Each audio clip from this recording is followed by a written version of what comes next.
Everybody sing that shit.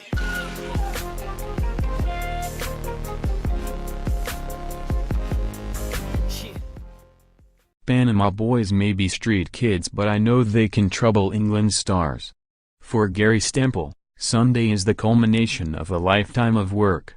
When Panama won their first major international trophy, the UNCAF Nations Cup in 2009, Stempel was their manager.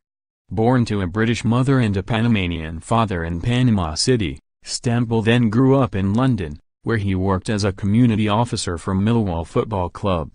He returned to Panama in 1996, and since then, he has become the most influential man in the sport, where he coached at almost every age group of the national team and became a personal mentor to many of the Panama players that will face England in the World Cup on Sunday.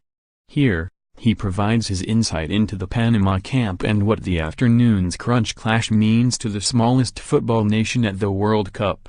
I am so incredibly proud. I have seen the sacrifices of these boys and their parents. This started off as a small dream, and we thought maybe one day, far away, we can do a World Cup. It's pretty unbelievable. When I started working with the under-22 team in 1996, the facilities were as basic as you can get. There were no showers. We trained on gravel. Players had holes in their boots. We had to borrow a water bucket from the local church. Even now, Panama does not have a professional football league. The only proper grass pitch in the country is the national stadium. Panama has had sporting heroes in other sports, such as the boxing legend Roberto Duran and Mariano Rivera for the New York Yankees baseball team. But now we hope football has taken off.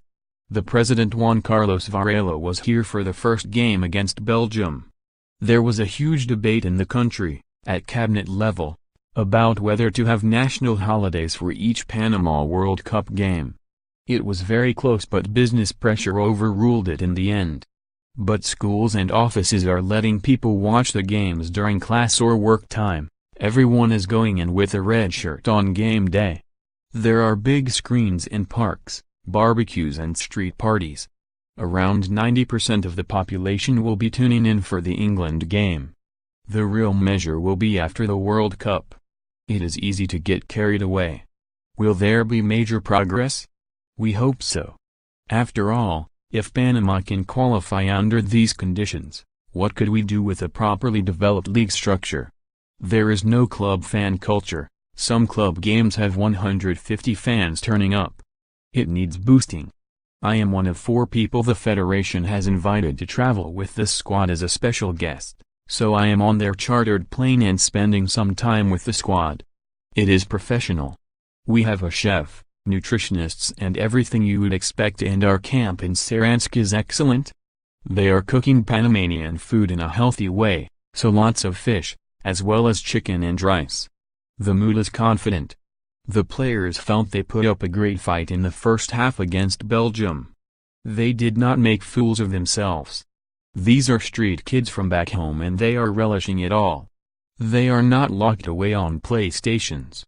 They are going into the town, mixing with fans, seeing the sights and broadening their horizons. They can cause England problems. I saw Romelu Lukaku and Kevin De Bruyne becoming frustrated against us when things were not working, and England players will face the same.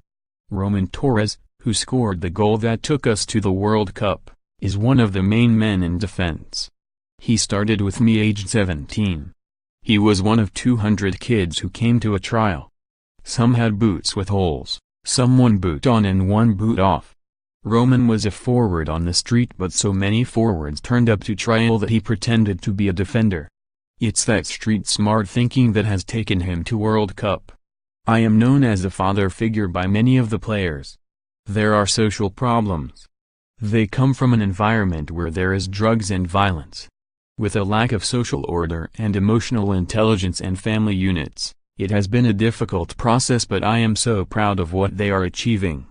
The number one question from everybody is, who will I support?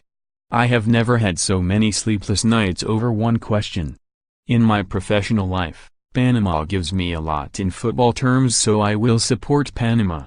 But I went to primary school and university in England. My wife is from Manchester. I want to see both teams do well.